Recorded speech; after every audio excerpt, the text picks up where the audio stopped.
Thank you very much, Kenneth, Professor Bannister, Professor Wimarz, distinguished guests, ladies and gentlemen. It is an honor and a privilege for me to be with you here this morning and to once again have the pleasure, I would say, to deliver the opening speech of Finance Malta's annual conference, which is now in its third consecutive year. In fact, I think you would all agree with me that this conference has now become part of our important events, annual events, an important part of the calendar of events in the financial services industry, which has become and continues to become and continues to grow into one of our most important economic pillars. Finance Malta is providing a unique platform for all stakeholders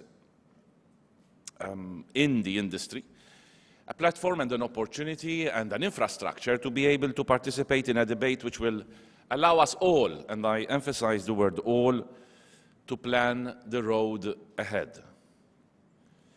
A road not only in the industry's interest, but you will understand, from my perspective, a road which must be also in the national interest. This year's theme, Gearing Up to Sustain Growth, not only reflects the potential of Malta's financial services sector, but within the context of what is happening around us and what we are going through even now in our region,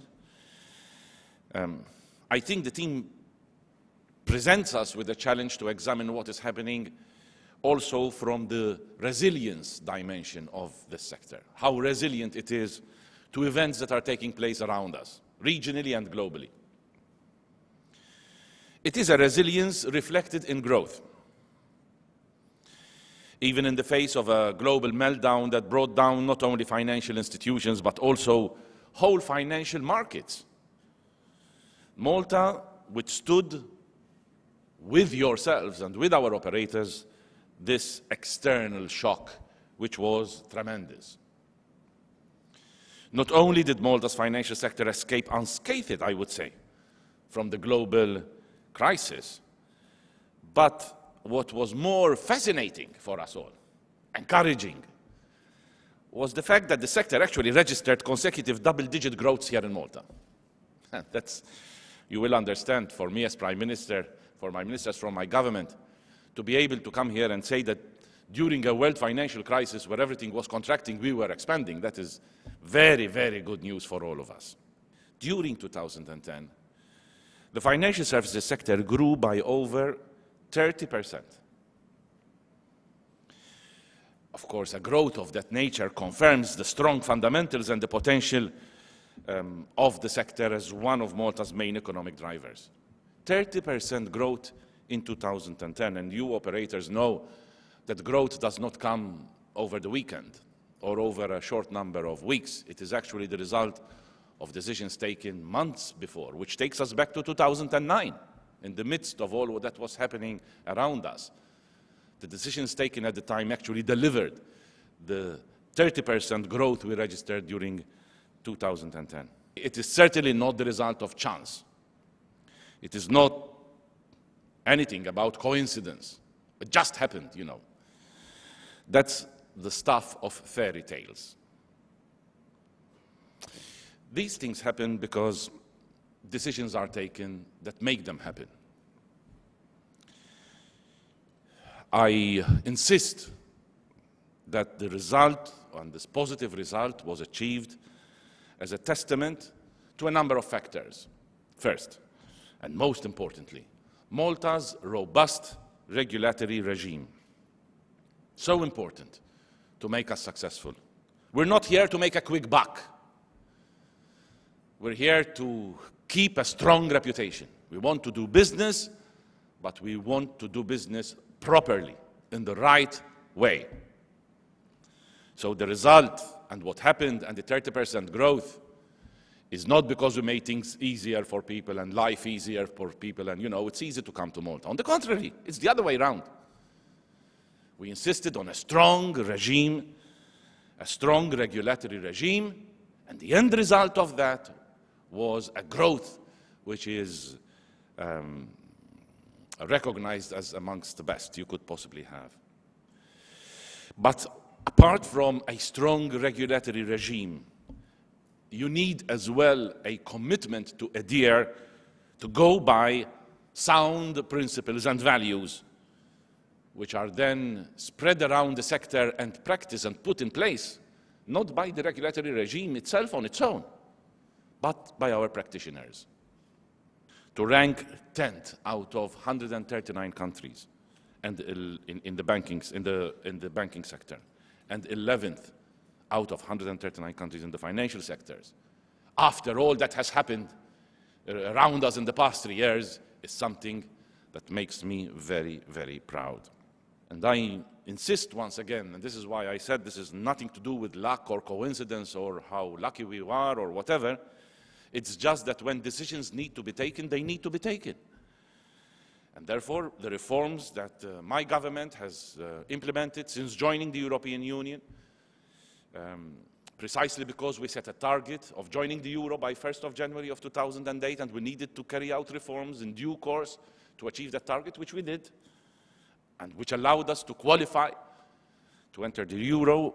All of that, together with the reforms that came after the 1st of January of 2008,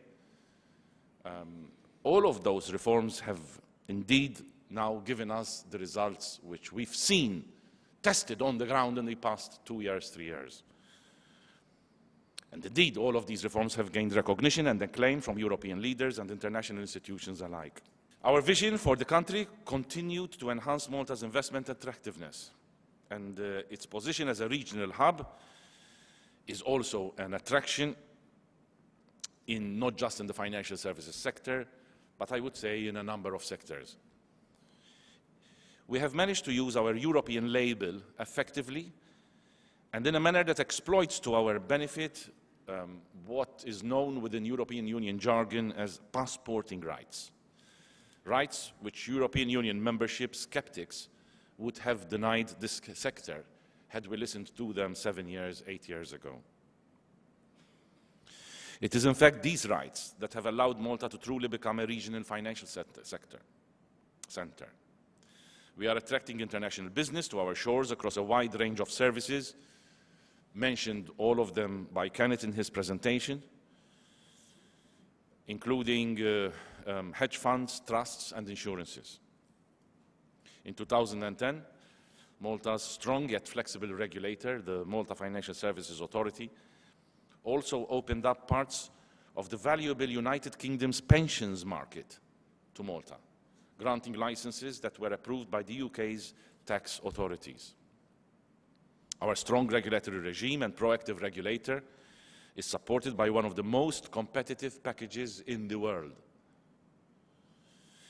In addition to robust legislation, Malta offers modern infrastructure, yes, an advantageous fiscal regime, but a very cost-effective base from which to carry out international business. Complementing all of this, we have our biggest asset, a wealth of highly skilled professionals, such as yourselves, whose commitment, expertise, and ambition have given Malta its most powerful selling point. We have managed to build a reputation for excellence that is being spread across the world and that is bringing us ever more business. The challenge is now to remain at the forefront of this sector. So education continues to be the topmost, most important part of our strategy. To that, I would add a strong infrastructure based on technology.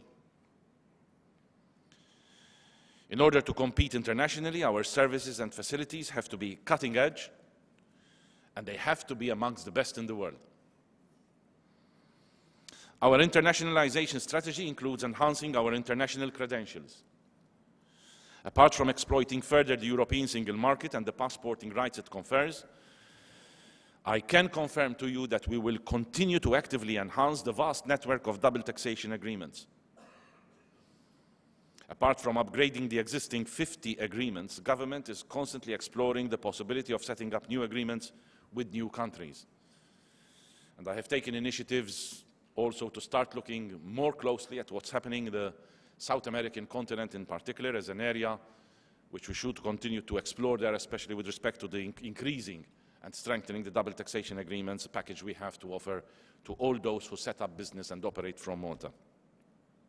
In addition, the Malta Financial Services Authority is extending its memorandum of understanding with financial services regulators of various countries, further making Malta even more relevant as a two-way channel for international investment. We now have to focus on our ability to continue providing the human resources necessary for the sector to grow. I personally consider this to be the biggest challenge, and in a sense, the challenge created by success. Because the more the sector grows, the bigger the need for a proper, adequate supply of good quality graduates, professionals coming out of our education institutions that choose this career path. We must continue to market Malta's assets, as Finance Malta has been doing so far. We all know that one of our biggest challenges is that we need to provide this human resource. However, the financial crisis has opened a number of opportunities for us to reap as we go along, and as we have managed to position ourselves on the international financial services radar. We have to continue to ensure international investors know and that they are aware that doing business in Malta is doing business at the highest benchmarks and standards. Concurrently with this message, we mean business and we want to do business, but we mean business, we mean good quality business.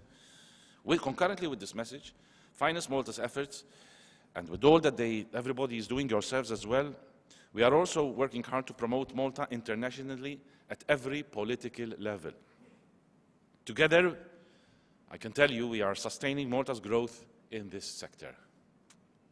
So, ladies and gentlemen, I will conclude my address to you this morning. I state that as a country, in particular the financial services sector, but as a country as a whole, we should all be proud by what we have achieved together over the years. The challenge we face, all of us together, is now to sustain this growth and success.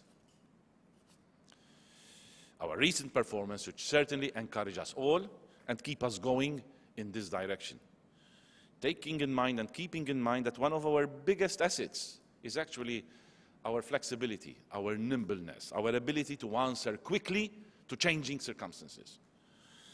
I keep highlighting wherever I speak that our generation is lucky in a sense because we are living a different kind of reality. Change takes place in weeks as against what used to happen 30, 40 years ago, where change used to require months, if not years. And that is good news for Malta. It might be bad news for some others, but it's very good news for Malta. Because being small and nimble, which is our asset, allows us to adapt to change much quicker than others. So when change happens quickly, it's good news for all of us. It's not bad news for us in Malta. As long as we understand that this is a winning asset and not a disadvantage. Because there are still some of us who think that, well, you know, size means difficulties in economies of scale, the numbers don't justify the investment, it's all of this. Well, they're wrong. And this is a scenario where we, on an island, the way we've done, the agility that we've shown to be able to adapt is indeed one of the strongest assets that we have. Added to this, let us keep on insisting on high standards in regulation, legislation, human resources, and other supporting areas that have become the cornerstone of our success.